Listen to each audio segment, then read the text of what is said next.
This program is presented by University of California Television. Like what you learn? Visit our website or follow us on Facebook and Twitter to keep up with the latest UCTV programs. Also, make sure to check out and subscribe to our YouTube original channel, UCTV Prime, available only on YouTube.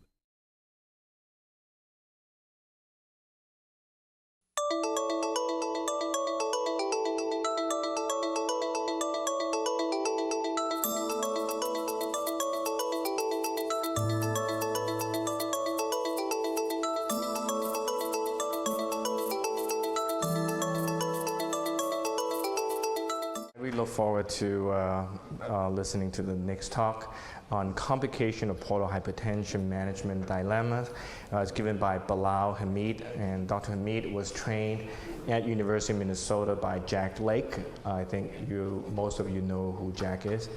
And so he came here for the hepatology fellowship and then joined the faculty here 2 years ago. So I typically would see Jack about 2-3 times a year, and every single time he would really remind me that he did me a big favor by letting Bilal come here. And up to this point, I can't figure out what I can do to pay him back. So I'm not sending anybody over.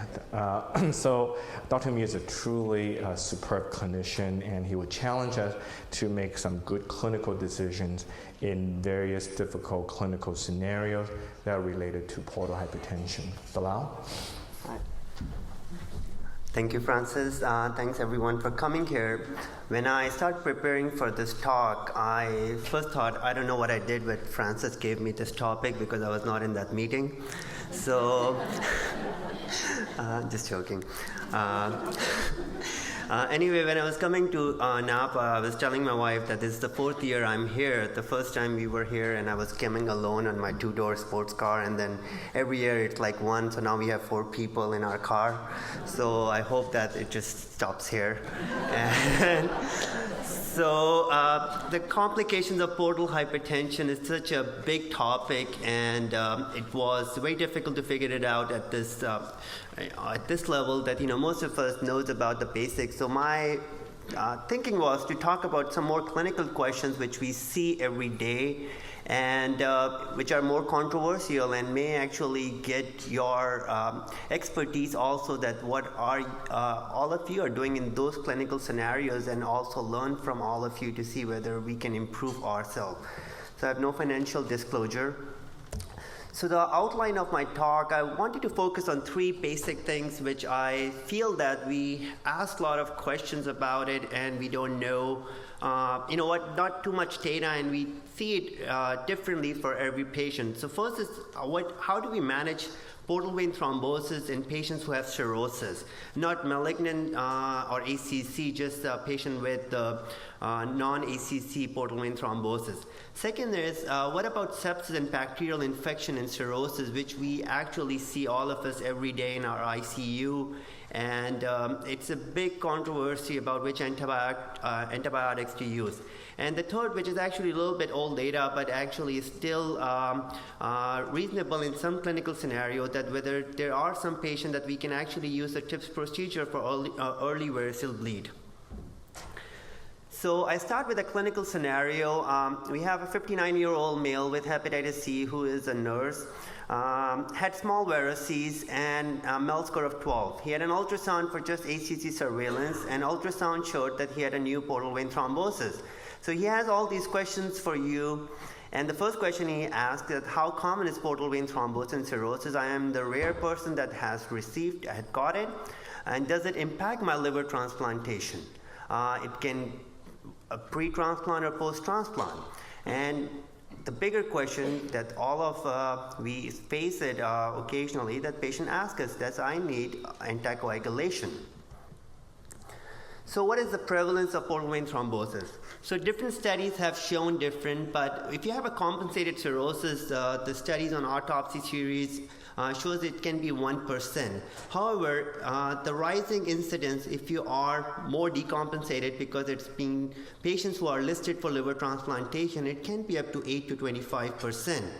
One study which actually shows that the risk of developing portal vein thrombosis is 3 to 10%, but none of the other studies have actually changed that, whether it has been true, but the 3 to 10% have been used in this study.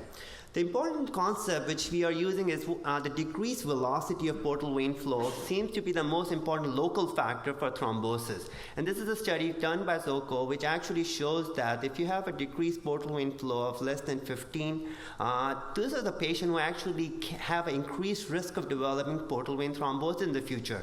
When we talk about the management and prophylaxis, there is some data. So we need to figure out whether there is a group of patients we can consider that, we have to either follow them more closely or consider them, whether these are the patients we can consider thinking about using some treatment for the future. There is some new data coming out that these patients have increased factor 8 levels.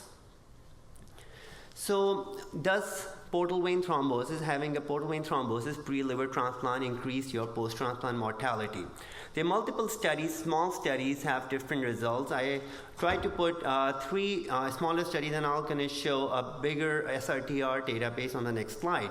So there's a study by Ravioli who had 91 patients, and they divided in partial portal vein thrombosis and complete portal vein thrombosis. The one thing is, when you look at the literature, is about how all these studies, how they define portal vein thrombosis, what are their definition of complete or partial thrombosis, and what is the timing, and what is the definition of chronic. Most of the studies, use that if you have a portal vein thrombosis less than 6 months, it's more considered acute. Greater than 6 months is more chronic portal vein thrombosis. So anyway, if you have partial or complete portal vein thrombosis, you have increased 30-day post-transplant mortality. The latest study from Ravioli that shows that you have 12% portal vein thrombosis, 12% risk of mortality 30 days. So I don't know why the slide didn't show it up that well, but anyway, portal vein thrombosis and liver transplant. So the University of Michigan group, they look at the SRTR database, and they had found that from 2001 to December of 2007, they took 22,000 patients who had a liver transplant, and they found that 4% at the time of transplant had portal vein thrombosis, with the number is about 897, and the predictor of post-transplant mortality was portal vein thrombosis, and the hazard ratio of 1.32. There's a lot of controversy about if you look at the editorial, some people say that there are a lot of patients with portal vein thrombosis. We don't see that, but this is actually just think about that there is increased risk, possible increased risk in these patients. There are data that actually suggest that if you have portal vein thrombosis, the surgery is longer, you require more blood transfusion, and increased risk of infection also post-transplantation. So that is a real deal that we see. So what about the treatment? There are clinical trials. There are about actually 4 clinical trials retrospectively which has been looked at the anticoagulation in patients with chronic portal vein thrombosis just in cirrhosis. So this is a study which was published this year, and they divided into 2 groups. One was patient who was on Coumadin, and 26 patient was treated with low molecular weight heparin for about 6 months. The complete recanalization, which is like complete resolution of the clot, was seen in about 45% of the patient. If you combine whether there's a partial or complete, it can be seen in about 65% patient. Their finding was that if you start the anticoagulation within 6 months of finding it, these patients have the best chance of having recanalization. However, after 6 months, once they stopped the treatment, 39% did develop rethrombosis. So we don't know how long to use this anticoagulation and what to do after, and there is a time frame, or we just keep doing it. 9% of the patients did develop bleeding, and the biggest risk factor for bleeding is platelet count of less than 50. And most of our patients' platelet count to start with is about 60, 70, 50, and the low molecular weight heparin does increase the risk of hit and also further decrease the platelet count. So the other 3 studies which I tried to put it and tried to make sense of is the first study was Franco's, who had 29 patients, just patients in the first who were listed for liver transplantation. So they used combination of low molecular weight heparin and Coumadin, and 10 patients were untreated. So the patient who had complete recanalization was 42% versus 0 who was untreated. And they only had one variceal bleed in this group. The second study was Amitrano, who has about 28 patients. This was actually a prospective single arm, and they used anticoagulation, which is enoxaparin in this case, was more than 6 months. And in this study, the percent of complete recanalization was 33, and 50% had partial recanalization. They didn't mention, they didn't have any bleeding in this study. However, the latest study which came out was from Sansolo, who had 54 patients. It was a prospective case-controlled study, and they actually used nitrofuran and on 33 patients, and 21 patients were untreated. Again, the complete recanalization was seen in 36 patients. 27% has partial recanalization. However, the interesting finding on this study that patients who were untreated, 71% had progression of thrombosis, meaning that it was either extending to the SMV during the study period. But one of the patients in the study had cerebral bleed, one had variceal bleed, and one patient, the medication was stopped because of heparin-induced thrombocytopenia similar. So there is a risk and the cause, and we have to find the risk and benefit. So the interesting study that came out, which was in ASLD session last year, and then this was just published recently, was about the prophylaxis. So what happened if you wanted to prophylax based on the data that these patients can have worsened outcome after liver transplantation, they can have worsened bleeding, they can have worsening ascites. So what they did, they randomized, which was unblinded, 70 patients, mostly with Charles P and C. And their arm was that they did 12 months of treatment and then followed for 12 months.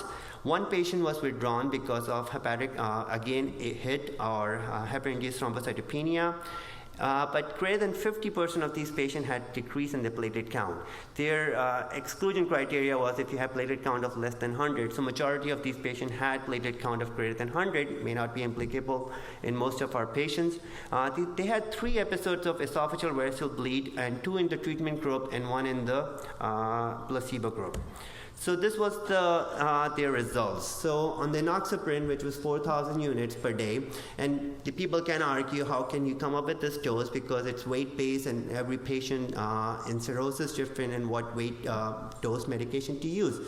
Anyway, if you have acute portal vein thrombosis while on treatment, none of the patient in enoxaparin developed portal vein thrombosis, and 16% patient on placebo arm did develop it. At the end of follow-up, 8% in an enoxaparin group did develop portal vein thrombosis, however 27% in placebo group.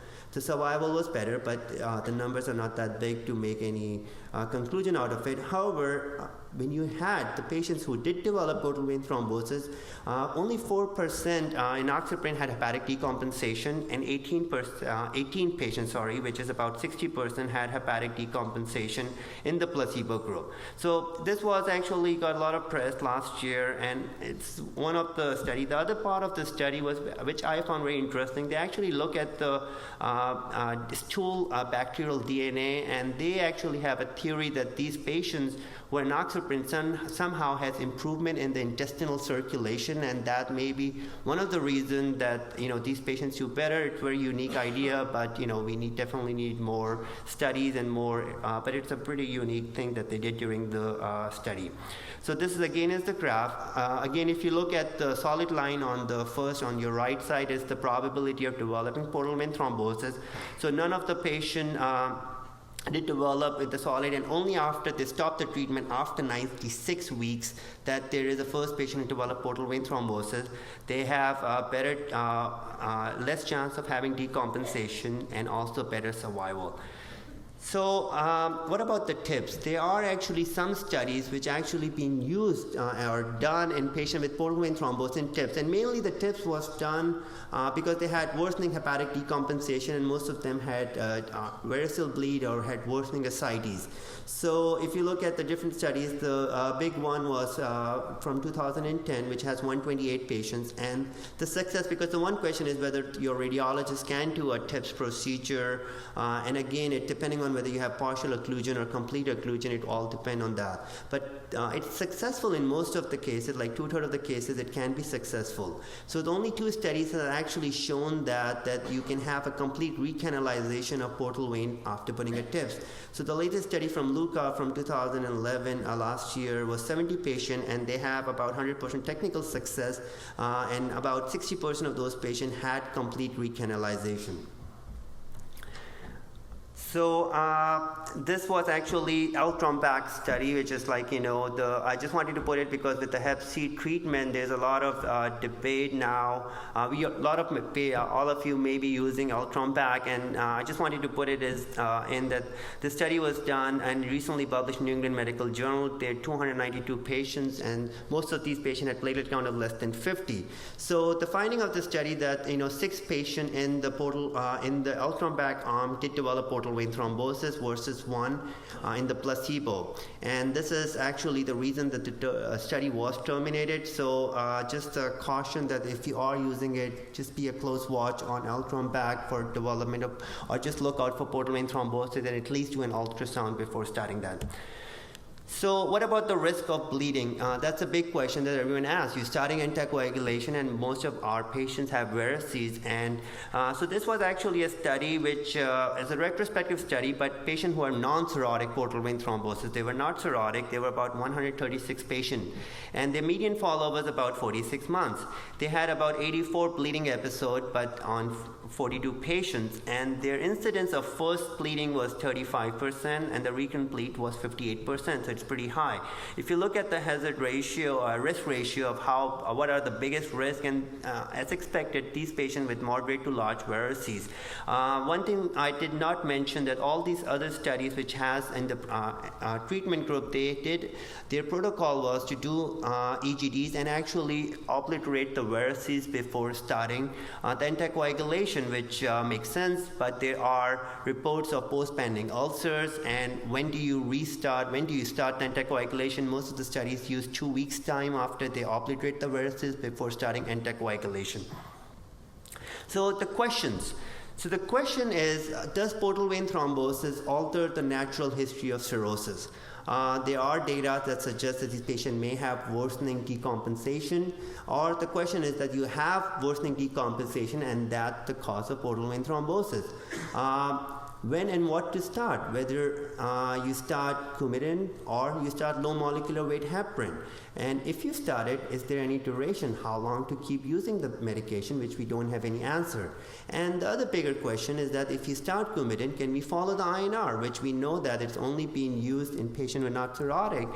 And also, if you have low molecular weight heparin, can you follow anti-10A level, which most of the study shows that you cannot use it because of all the changes that happen with the procoagulant and the anticoagulant and happen with cirrhosis. And what are the time that you consider TIPS? The question also comes in is there are selected group of patients, there are very selected few that you can actually consider or think about using anticoagulation. Whether there are patients who are listed for transplantation or especially retransplantation. Now we are seeing a lot of patients who are considered candidates for retransplantation, and they have portal vein thrombosis, and we know that if there are progression, we need to be very active with this because they won't be transplant candidate. Whether in any patient we have seen that there is a progression and you wanted to prevent the progression of SMV, and the patient who have prothrombotic. So the data is not great about how many patients with cirrhosis, if they have thrombosis, what is the prothrombotic incidence. Some of the studies shows 30% of it, but again, as you all know, that most of these studies are very difficult to interpret when you have cirrhosis. The other thing is whether there is any role for prophylaxis. So we don't have any great data besides the one I presented, but this is the emerging field, and more and more of our patients, more and more patients we see, and this is the condition we will be seeing. So either we need to work on either having a local protocol, or you have to be very case by case, and this is we have to work together to find it. But there are no clear answers right now. Everyone does it differently. I have a couple of patients which I have been on anticoagulation with very specific scenarios. I tried to find it. ASLD easel doesn't have any guideline. This was, I don't know whether you can see it from distance, but anyway, this was from Garcia Bagan, who actually, come up with this idea, and it's such a complicated topic, and that's why this table is so complicated. And try to figure out what they mean, but it actually means that you consider anticoagulation, and that's what their recommendation most of the time. But the interesting thing, which I tried to highlight it at the bottom, is that their consideration that you start anticoagulation, and if you don't see any recanalization or improvement at 2 or 3 months mark, you should consider a TIPS procedure. So it's a very controversial idea, but there is a lot of people who actually promote this, think about that actually using TIPS in early on. So again, this is what the data and habit, and it's just some guideline that if you wanted to follow, that you follow, at least look at it. So the same patient, now switching to the infection and sepsis, the same patient we have with portal vein thrombosis came to the hospital now. We didn't start anticoagulation for sure in this patient. So now came in with hypothermia, hypertension, and tachycardia. So he was admitted to the ICU with sepsis. So his family is asking, so what is the chance of him dying during this hospitalization? What is the likely source of infection in this patient? What antibiotic you wanted to start in this patient who is in the ICU? Whether you just start with third generation cephalosporin, or you can wanted to consider vancomycin or gram-negative paste-like coverage. Or like me, when I see this patient, I can scream and see what I should do, and it's always scary when this patient comes to our hospital. So what are the infections? So bacterial infection is the leading cause of mortality in patients with cirrhosis. There is data that 1/3 of the patients who were admitted to the hospital with cirrhosis at least have one infection. These causes prolonged admission, acute kidney injury, death, and T-listing from transplantation. In our hospital, that's one of the main reasons they get septic, and we delist from liver transplantation because they're too sick for transplant. So ICU mortality with cirrhosis has remained unchanged over the past 50 years. And unfortunately, there is no randomized controlled trial in patients with sepsis and cirrhosis. We are now seeing increased multi-drug resistant organism, and some latest studies shows that up to 40% of these patients have multi-drug resistance organism. So what about the hospitalized infection, hospitalized cirrhosis patient infection? So this is actually 8 centers from the US which actually form a consortium and to actually look at the patients who are admitted with cirrhosis in the hospital. And this study was published by Dr. Bajaj recently in Hepatology, and their goal was to look at it, what are the infections they're seeing in patients who are admitted to their hospital. So they have about 207 patients, and the most first infection were hospital-acquired infection, and the nosocomial infection 15%. The second infection was seen in 50 patients, which is 24%.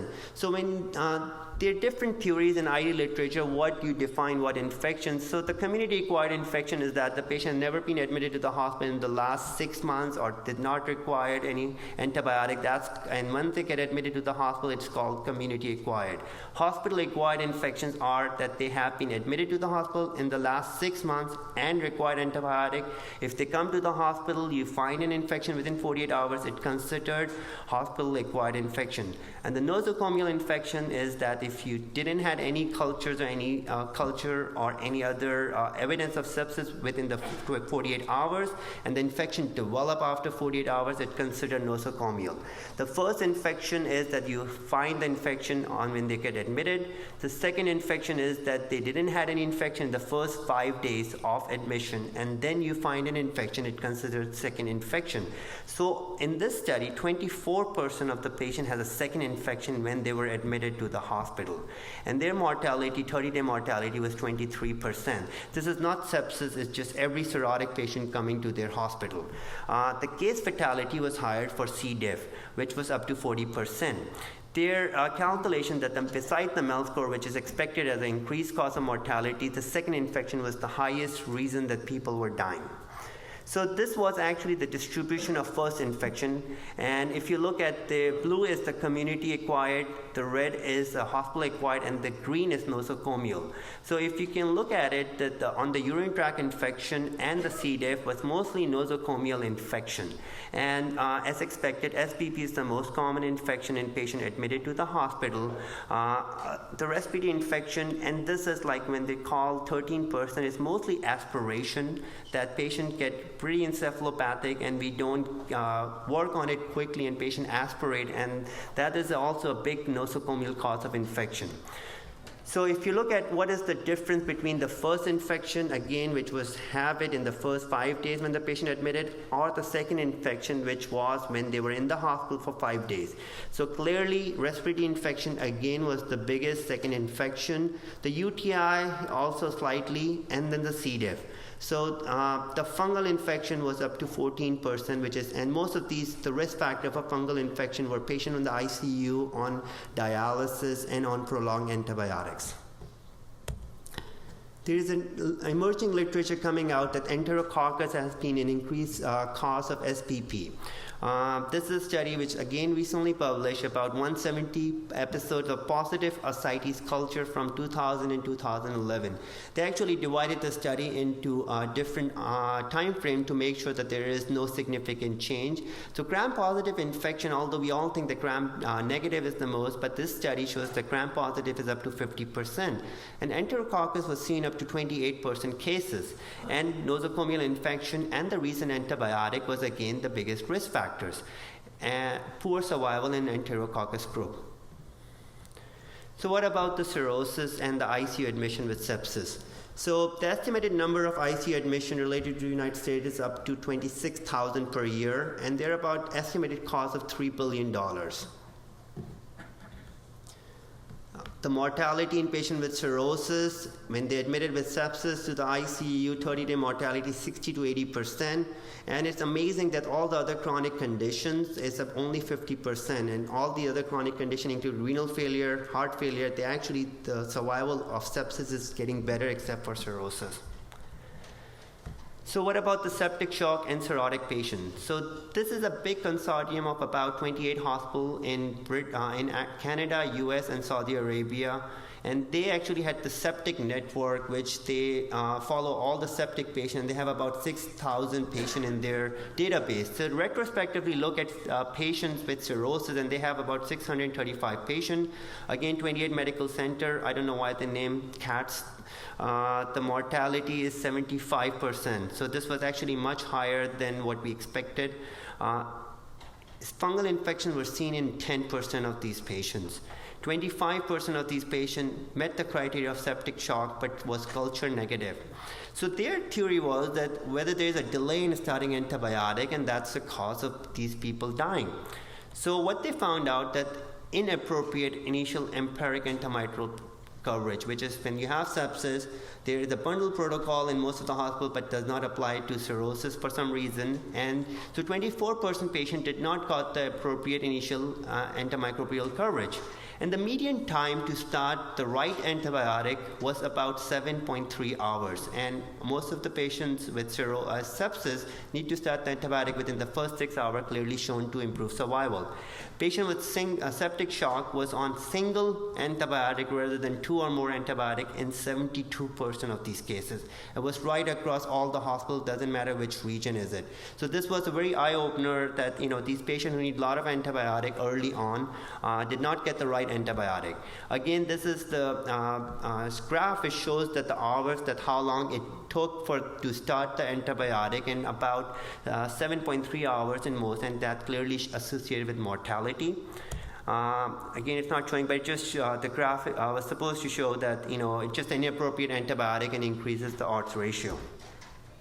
So when we look at our data, that we were trying to find out that most of our patients was on these antibiotics for a long period of time, and can we do better, and what antibiotic protocol that we can use it, because when these patients coming to UCSF from other hospitals who were septic or in the ICU, these patients were on different antibiotic and what to use. So one of our pharmacist team and with infectious disease, and Oren was also part of this study, look at our experience, what we were seeing at UCSF. So it was a retrospective study. They had 108 patients between 2009 January to October of 2010. The inclusion criteria was that you need to be in the ICU for more than 3 days. As region 5, our average MEL score in our ICU patients was 32. We have 48% patients who had met the criteria of sepsis, and mortality was seen in 41%. Although we can see that we have a much better care, that we were better mortality, but we did have some acute liver failure patient, and that's one of the reasons. So average duration of antibiotic was 19 days. So we were using a lot of antibiotic for a long period of time. But what surprised all of us was that we did have a lot of Candida species and VRE, and we did not have a single MRSA in the whole group, because our protocol was to use vancomycin, and only when patient was crashing and we were calling the family about the comfort care and added linezolid and caspofungin as the last minute. So we thought that maybe we can do better, and there are a group of patients that need more aggressive antibiotic for the first on. So we have this protocol now in force for the past 8 or 9 months, and we were going to look up whether we made any changes. So this is the two division we made. One is, what is the empiric antibiotic we use in ICU who did not have any significant prior antibiotic. So the goal is to start through the culture before starting the antibiotic, and we normally use Zosyn, Vanco, and fluconazole right off the bat. If the cultures are negative, then we basically stop the antibiotic and just continue Zosyn for 7 days. At the same time, if there's any worsening decompensation of the patient, we go to change the antibiotic, and we change the Zosyn to meropenem, Vanco to linezolid, and flu to caspofungin, again for 48 hours to see if any cultures come back positive and have the ID consult. What about the patient, which are majority of the patients of us who comes to the other hospital who are already on antibiotic or in sepsis? So our protocol now is that we, after getting the blood culture, we right off the bat we start meropenem, linezolid, and caspofungin. Again, this is just based on what our data, which the slide didn't show it up, because again we had about 54% patient with Candida in the urine, and about 12% in fungal infection in the blood, and our VRE was about 12 to 15%. So that's why we using this protocol of mero, linezolid, and caspo. Again, the goal is to have an upfront antibiotic and see what the patient does in the 48 hours. If the patient did not have VRE or MRSA, ESBL, or yeast, we actually stop all these antibiotic and change the mero to Zosyn for 7 days, and then reassess. Again, we were going to see whether we made any changes in our next year, and so we'll see whether there's an improvement in the mortality or change in the culture that we have. We have to be very cautious. We do all of us use a lot of antibiotic, and that's changing, and that developing a lot of multi-drug resistant organisms. So it's a very tough situation, and so it's not perfect, but that's what at least we are doing at UCSF right now. So switching to varices. So same patient now, he's a year later, 6-year-old now, Hep C, admitted with GI bleed now. He started on octreotide and antibiotic. We did an EGD and showed large, very acute variceal bleed, and it was his first variceal bleed, and we put 5 bands onto it.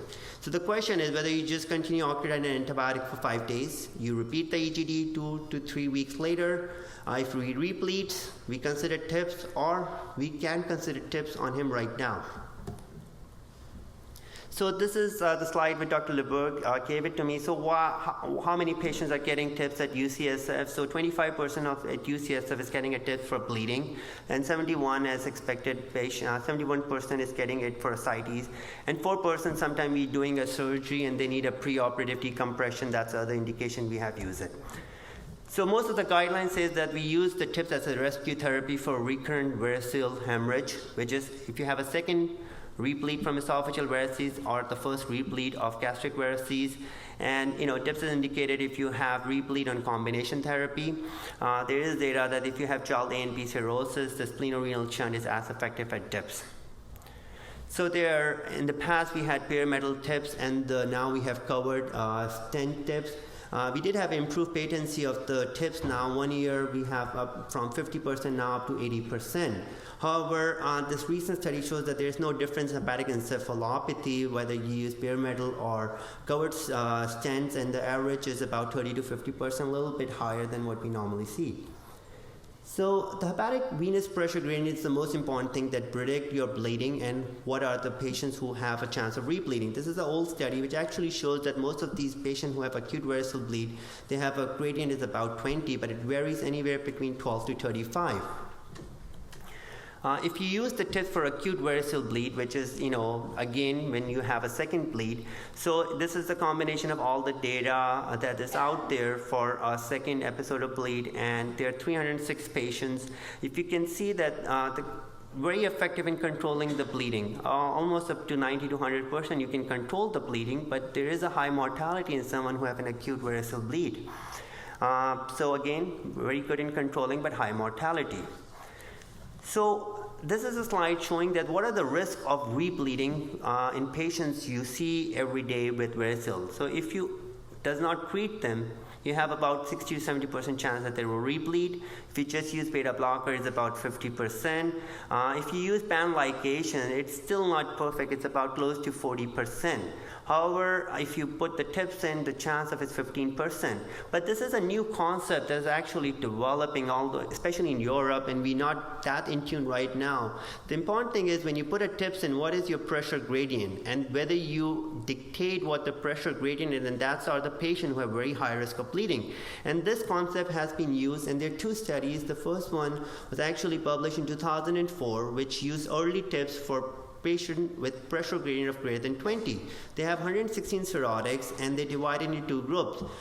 Basically, one group of patients who have less than 20, and they did routine therapy with pan-ligation octreotide, and 52 patients who have a high gradient, they randomized to TIPS versus the routine therapy.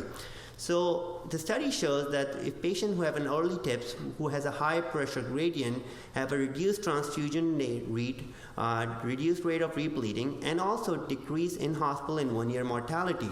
And this graph shows that if you have like gradient of less than 20, you actually do really well. However, if your gradient is greater than 20 and you put a TIPS in, this is the patient you actually have a much chance as compared to patient you did not put a TIPS in. So there may be a group of patients you have to be maybe aggressive early on. So same concept, but a little bit different. That New England Medical Journal article from Dr. From Spain in 2010. So they actually divided on Charles B and C cirrhosis based on which are the group of patients who have a high risk. So they have 63 patients who have Charles C and or B with persistent bleeding. So they divided into two groups. 31 who underwent pan-ligation, 32 with early TIPS, and patients who have early TIPS have only one patient, the early TIPS group, has rebleeding or failure to control bleeding as compared to 14 patients who did not have a TIPS procedure. Same with survival. So the 1 year survival was 61% in the treatment group, which is pan-ligation and medication, versus 86% early TIPS. So what about the TIPS survival? A lot of patients ask, like, what are the chance, which are the patients? So this is actually a different meta-analysis, and this is basically a meta-analysis of patients who compared with the TIPS versus large volume paracentesis. But I find this slide very interesting, especially we were talking about the MELD sodium, but actually shows that patients who are more than age 60, who have elevated bilirubin and low sodium, are the patients who does not do that well with the TIPS procedure. And we have seen in elderly, when we try to put a TIPS in, they don't have that much a better outcome than young. However, if you are age 50, you have a bilirubin of 1 and sodium of 140, these are the patients who did great from the survival point of view. So just so that in the back of mind, when you talk to the patient, especially for ascites, these are the parameters you use, and you know that we all know that the MELD score actually being used, you started using for TIPS procedure, and our UCSF, we use a MELD of 18, less than 18, feel comfortable again, we'll have to look at the bilirubin, and sometimes we aggressive and we use 20, but I think it changes every time we talk to the IR. So again, the tips outcome, whether we just use the status quo or there's a new paradigm that we can use. Again, as all these patients, every patient is different, and we have to use, and the guidelines which can help us, but every patient we have to look at differently. And again, with the tips, whether the pressure gradient, and there are MEL score, JAL score, sodium, age, we have to take into account. And there are a group of patients that we can consider early tips, not only in bleeding, but also in ascites. There is actually a clinical trial that's going on for doing a tips early on in the ascites group also. So the last thing, it didn't show up, but I think most of you have have the subscription of Archive of Internal Medicine, and you all read it. But there was an article just came out last month about the burnout of physicians. So I wanted to end my talk, and I wanted to ask you, so what your group idea, how many physicians have at least one symptom of burnout? Zero? So it's 46%. That this is actually, they had a database and they asked questions to about 5,000 physicians and 7,000 non-physicians. And they compared the physician versus the non-physician. And what's your guess, which specialty has the most burnout?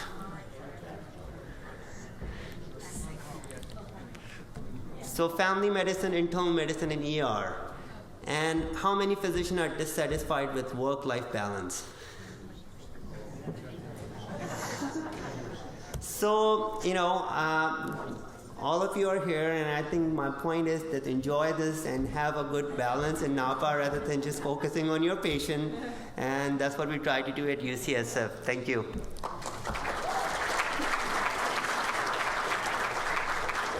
Any questions? Yes.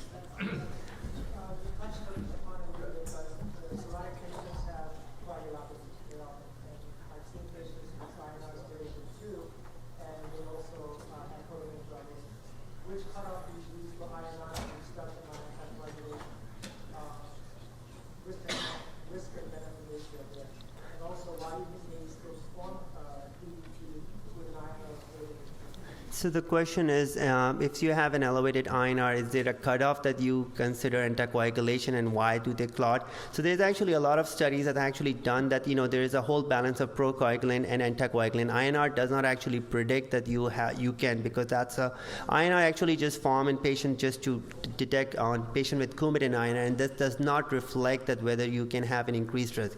Because there are a lot of changes that happen when you actually decompensate, because when our INR started going up, it's just a major that your liver is decompensated. And there are a lot of factor 8 levels in thrombomodulin that start going up in these factors. So we cannot use that parameters. But again, those are the big concern that we know that this INR, we worry that it's likely a major of bleeding, and those are the patients. And again, that's the whole controversy. There are most of the studies they did it, they are actually have a MEL score of 12 or 13, so their INR was about 1.7, and those are the patients those we have to consider very high risk for bleeding, and and there is no right answer for that. Please. Most of the data you shared was portal hypertension in cirrhotic patients. Can you apply some of this to the non-cirrhotic portal hypertension?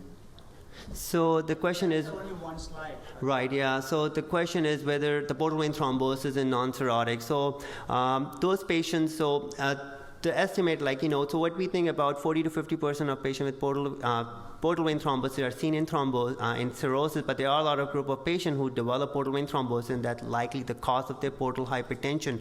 So those patients, there is a ASLD guideline. Those guidelines are very well established that these patients need anticoagulation for 3 to 6 months if they don't have any thrombotic condition. So the data shows that you can have a recanalization, complete recanalization up to 50 to 70% of the patient with anticoagulation.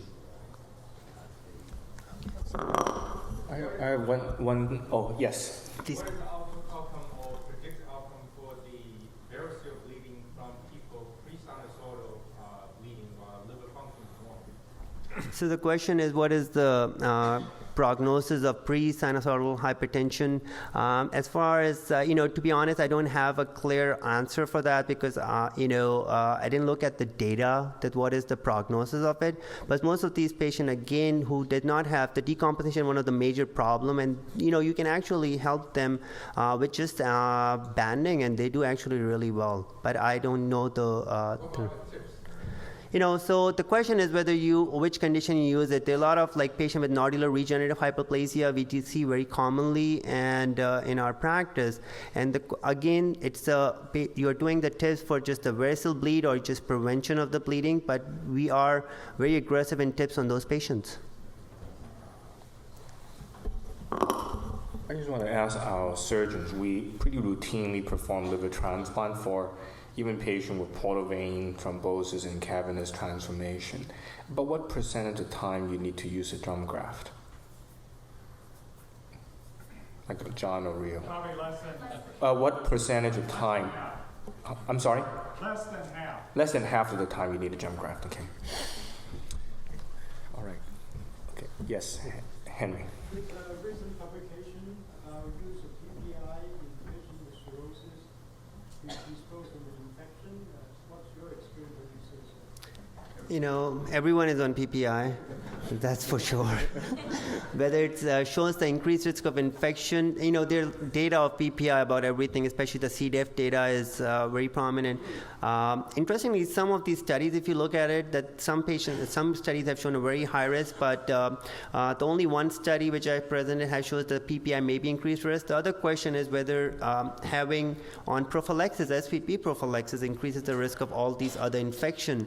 And the data is not clear on, especially norfloxacin, that it does not show on the study that increases the risk of having more infection or sepsis.